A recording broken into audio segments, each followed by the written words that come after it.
All right. Well, 4 minutes over. Kenton, thank you very much. Thank you to all of our speakers. This has been a lot of fun. So thank you all for coming. I'm happy to stay on here, and if anyone else wants to stay on and chat about anything, we can have the after party. Enjoy your weekend. Thank you all for joining. I'll post this onto the gallery, and I'll send out also on CMS. We'll have on the CMS YouTube page a copy of the video from today.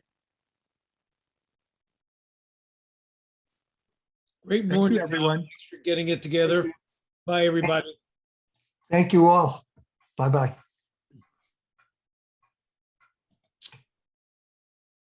Tom, any idea where Fred DeJarlis is today? No, I don't know. Juliet was on a minute ago. I saw her, but no, I don't know why Fred was not on. Hey, Ron, you mentioned some simultaneous discoveries in medicine. Could you say just a couple of words about any of them? What they were, what their significance, what the basis was? Right. So in the 1840s, there was a discovery as to the cause of childbed fever. And this was today would be called puerperal sepsis. And Oliver Wendell Holmes, the father of the great jurist, was the dean of the Harvard Medical School, and he delivered a paper called Childbed Fever, a Private Pestilence. At the same time, Ignaz Semmelweis in Vienna made the observation, and the observation was critical and the beginning of modern epidemiology. They found that doctors were the spread of infection among pregnant women by going to the autopsy room and then going to the obstetrical ward and transmitting loads of bacteria into pregnant women. So this was before bacteria were known, and Semmelweis himself introduced hand washing, and this was the beginning of infection control in the hospitals. They both occurred in about the same year, 1848, 1849. Amazing independent arrival at the same. Thank you. Great. Is Ken still on? Ken Habib? I think he dropped off. Oh, I just took a screenshot of his view of Bodega Bay. We were up there yesterday and on Thursday. We didn't see any otters, but we had lots of oysters. They were great. Can anyone speculate why Aerosmith, like why he was missing on so many things? And I mean, was it because he was just famous and had established himself as a cartographer of some reputation? It doesn't seem like the misses that he had were on purpose. It seemed more to me like it was an older map that he was just whatever. Well, I have another speculation, Tom, and it might be it just took a while for the information to get dispersed. I think geographic information was used as power. Mm-hmm. The French or the Spanish did not want their information to be known to the. Hey, Dan, I've got a question for you. I have some interest in like making some maps, just like little as a hobby, but would you suggest starting with any one of the particular sites you were showing? Because I don't really have ArcGIS. I think I have it, but I don't know how to use it. So like for the sort of making maps for dummies, where would you start? Well, the first thing I would say, and it's really interesting that most of the digital platforms I showed you are not designed for creating like publishable maps. They're designed for interacting with the map. So one of the things that I'll do oftentimes is capture things off of a digital map and then dump it into you know, again, low hanging fruit is something like PowerPoint, where you can add your own titles, add your own labels, things like Right. that. And then, you know, you get into more, you know, you can do a lot with things like Paint and so forth, but certainly Illustrator, if you're trying to work in labels that spline nicely and look well. You know, so, you know, Evan actually might, if he's still on the call, might have suggestions for how to sort of do the kind of layout stuff in a, if that's Steve, what you're kind of things are you trying to do? Are you asking me? Yeah, Well, it's one example. I have a work example. We have a campus we're looking to develop in Northern California in San Jose. And we want to create a map that we can use on our website that is simple, that shows routes and possible ways of commuting or getting to our campus. It's maybe we'd run a bus shuttle or a shuttle to a Caltrain or something. But when you pull a map off the internet or something, it's got so much info on there. You want to have it like more simplified, you know, just like the major arteries or some major, you know, landmarks. And we'd want to maybe have, you know, the ability to kind of create it in a way that is compelling and artistic, right? So it's a combination of, you know, kind of I think of use. That's actually a work use I have. Actually, Tom and I are working on that project together, but, you know, we tend to use ArcGIS or Google Maps, and they're not pretty. They're too cluttered with information. Then I work with Connie Young, who's a map artist, and I know her from New York Map Society and now Connecticut, and she draws beautiful maps, but that's artistic and it takes a lot of time. Something like, if I wanted to put together a nice looking map, where would I go? You know, I know people use Mapbox. I'm not sure if that's a good tool, so I don't know. Evan, are you? I see you there. Yeah, Steve. Yeah, you could do it from, you know, all the way to a custom map. Or the simplest way, you can make a simple Google map with the routes overlaid. If you send me an email through my website, I can point you in the right direction. Great, I'll do that. It needn't be that complicated. You're right. Yeah. I'll put it in the chat. Thank you. Steve, I think what you're after is something a bit like the New York subway map or the London Tube map that is instructive but not overwhelming with the information presented. Yeah, it doesn't need to be 100% geographically accurate, but it needs to be route, you know, for wayfinding would be interesting. And another, I've tried a number of times to like map my neighborhoods, and I always fall down because I say I don't have enough time to sort of learn how to use the program, and I throw it away and I end up drawing it by hand or something. Question for Dan. I wanted to alert you, there's a volcanic cone emerging in your backyard. You better be careful there. But a legitimate question. I've been watching some of Scotese's animations of plate tectonics, and I wonder if anybody's done an animation of the evolution of the Klamaths. I'm actually trying to phonetically figure out how to spell Scotese because I'm not familiar with Scotese. I think he's Santa Barbara, UC Santa Barbara. Scotese. And he's done a number of them on global scale, but he's also, I think, done a couple of San Andreas. And it's my understanding the Klamath separated from the northern end of the Sierras about 25 million years ago, post evolution of the San Andreas. Is that right? Yeah, you know, I think there's still some debate about whether there's whether the Sierra batholith is continuous, extending underneath the northern end of the Sacramento Valley and then popping up at the Klamath. But yeah, I think there's a lot of evidence to support the fact that it was moved westward. But to your question, you know, I think that really is sort of a horizon area that we're moving into now with the sort of animation and evolution of these different systems. And you know, you made the comment about the volcano in my backyard. Yeah, you can see Lassen Peak behind me, which prior to Mount St. Helens was the most recent eruption on the North American, at least in the lower 48, in 1915. And you know, to be able to go back through and look at evidence that we have about changes to these mountains through time, and you know, the evolution of the Klamath terrains and so forth would be fascinating to look at. One of the things that I was just thinking when you mentioned that as well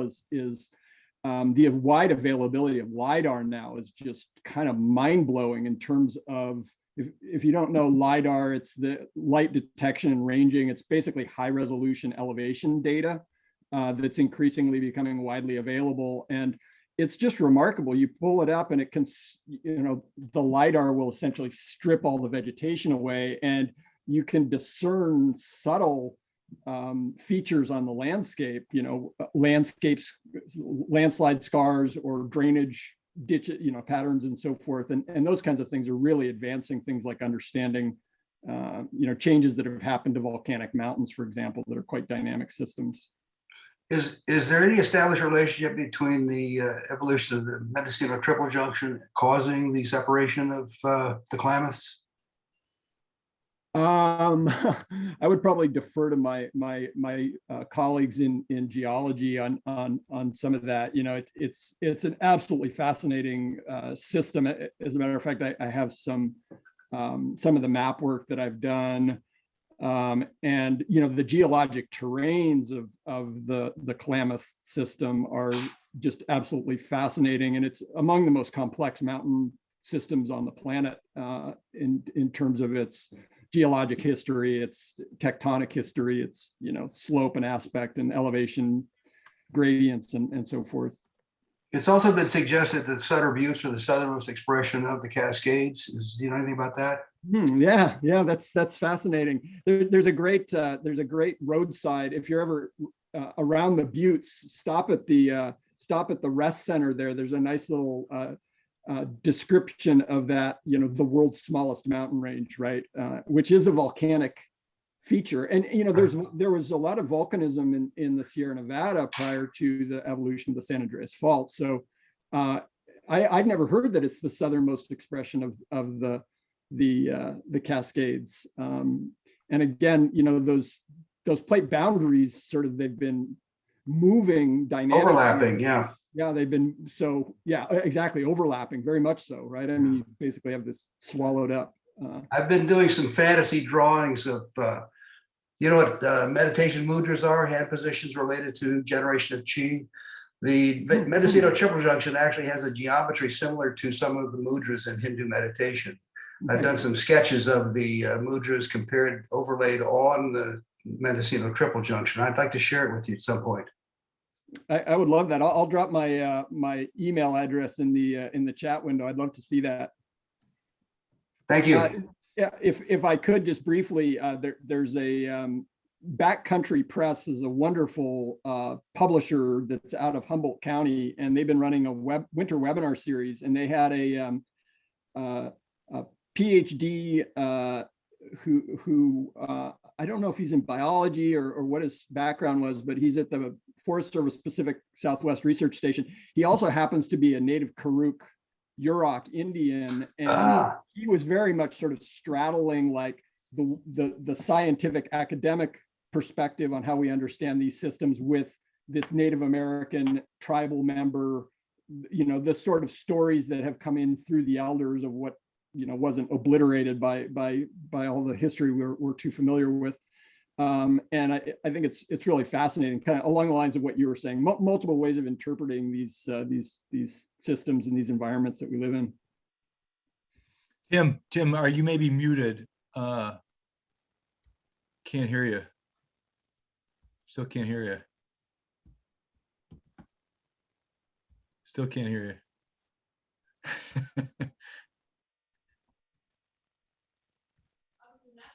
Hi, Mike Schembri. Oh, I think we. The question to Dan. Dan, didn't you use a map showing the weather coming into Madagascar? And in fact, it's the hurricane that's arriving. It was discussed on BBC this morning. I'm wondering if you know of anyone who's doing that kind of interaction. In other words, real-time tracking of climate events, which could then be juxtaposed with on the ground reporting in a very powerful narrative form. In other words, you could have the kind of swirl that you had over those African thunderstorms emerging and the Indian Ocean movement of those currents. You said yourself, you were quite struck with the power of the wind maps. But do you know anyone who's integrating every level of that? In other words, perhaps making simultaneous slideshows out of a split screen to include real-time reporting from on the spot, from TV cameras and the like, I mean, different stations covering it, and remote sensing kind of material, because this would be very powerful for the climate change community.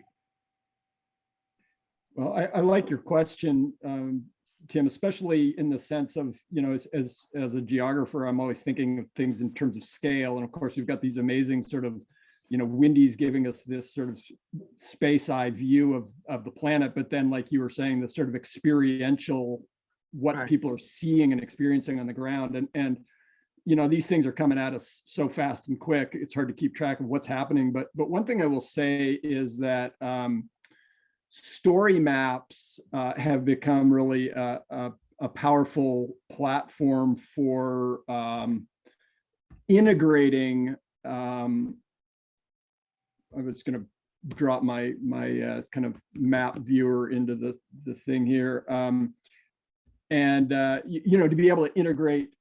For example, I could capture the animation of that satellite view of the hurricane and integrate testimonials on the ground. And of course, crowd mapping is a big thing now, where there's so many tools out there available to be able to basically say, I'm on the ground, this is what I see, I'm taking a video on my camera, it's geocoded, so I can drop it into a map and I can integrate it, and I can show how people in 7 different locations in Madagascar are experiencing this thing that's happening now. And I can upload that, and it's basically out for the world to see, as it were. I see. So the technology exists there and you know about it, but do you know of anybody doing it on a regular basis? Yeah, not that specifically. Again, I did give a link. There's a number of story maps. If you'll see, I just did an article for the next Khalifa that's on my Borneo mapping stuff. So you'll see a story map out there. Yeah, I don't know particularly, but certainly, you know, one of the things that's sort of fun to Google is, I think they're calling it Maps We Love or something like that, which is a lot of the sort of the newest, latest things that are coming off. And a lot of them are very dynamic and animated and you know, addressing things like climate change and other contemporary topics.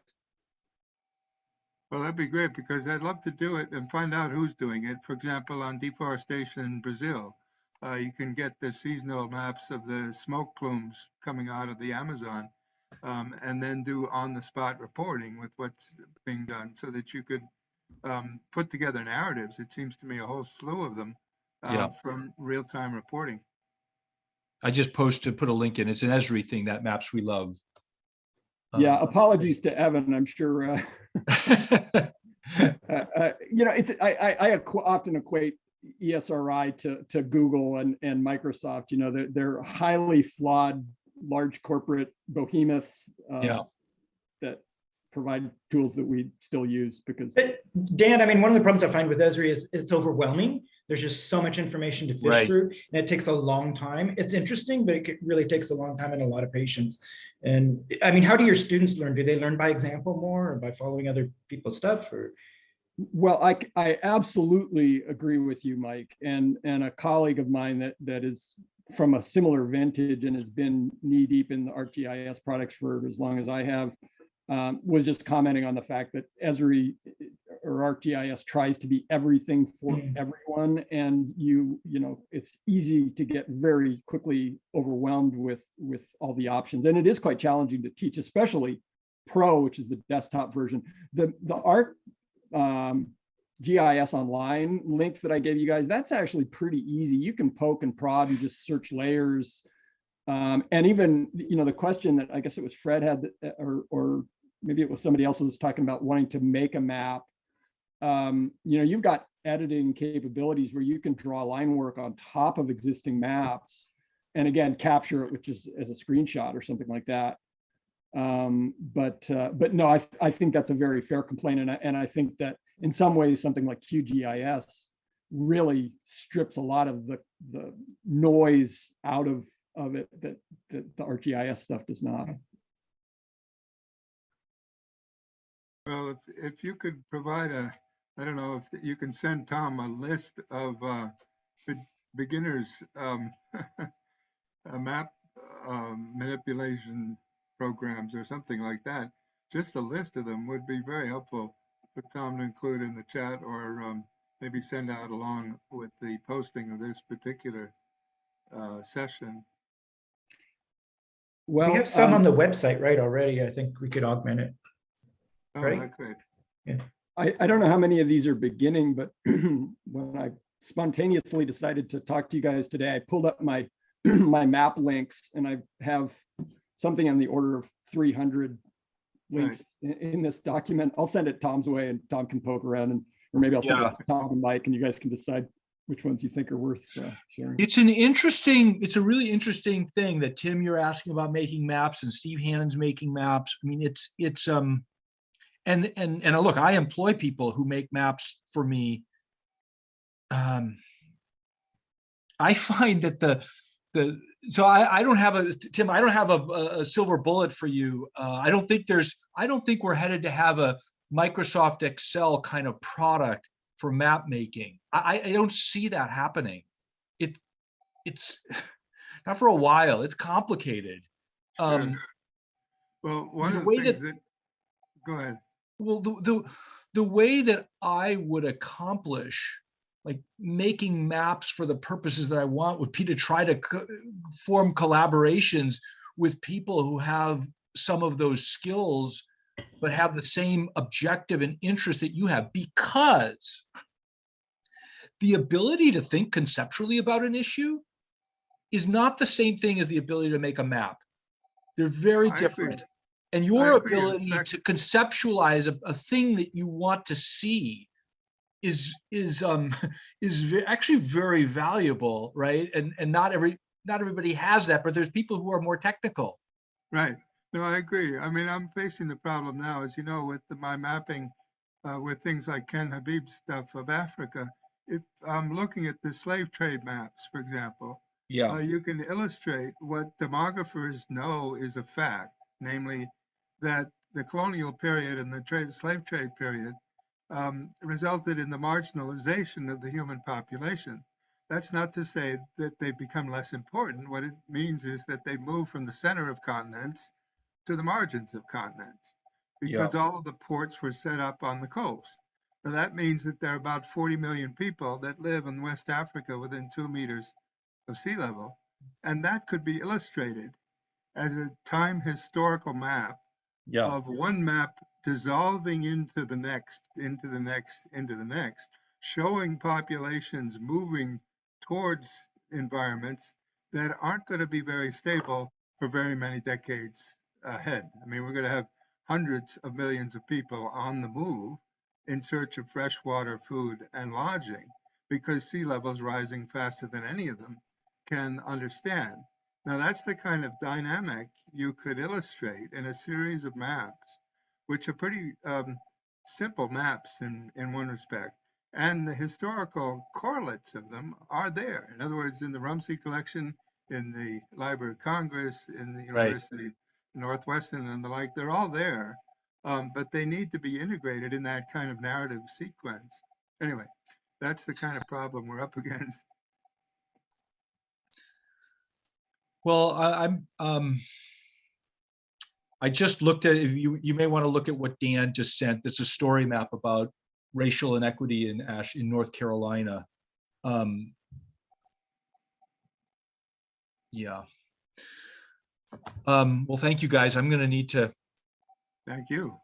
turn off the lights here. Thanks But for this has been organizing. a lot of fun. Mary, nice to see you. Where are you calling in? Where are you coming in from?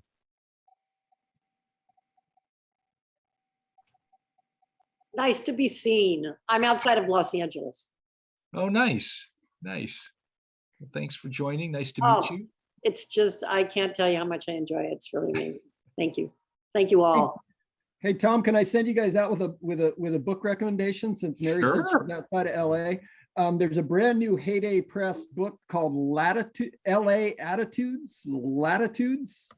that's got some fascinating, quirky, alternative cartography and some really fun stories. It reminds me a little bit of Rebecca Solnit's Infinite City.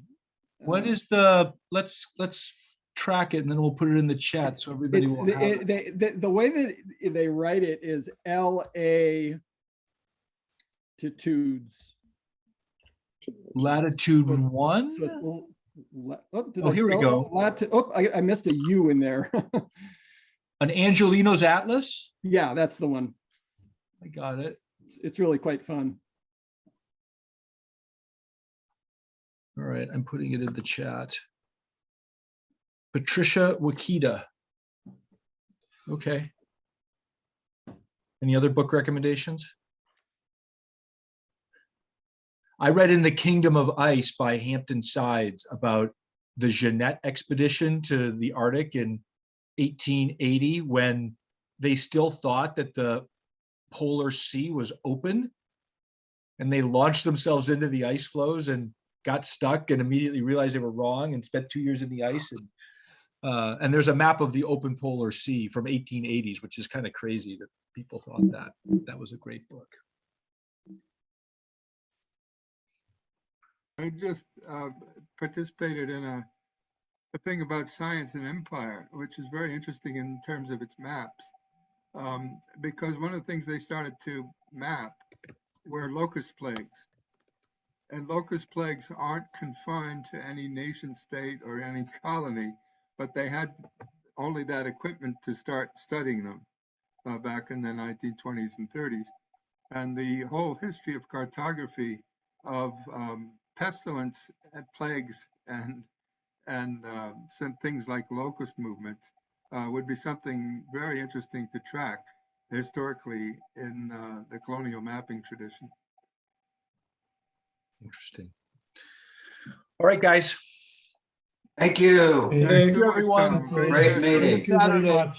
A lot of fun. Thank you. Thank you, Tom. Thank you, Augustine. Thank you. I will write you Okay. with experience. Okay. All right. Bye-bye. Bye-bye. Bye. Bye.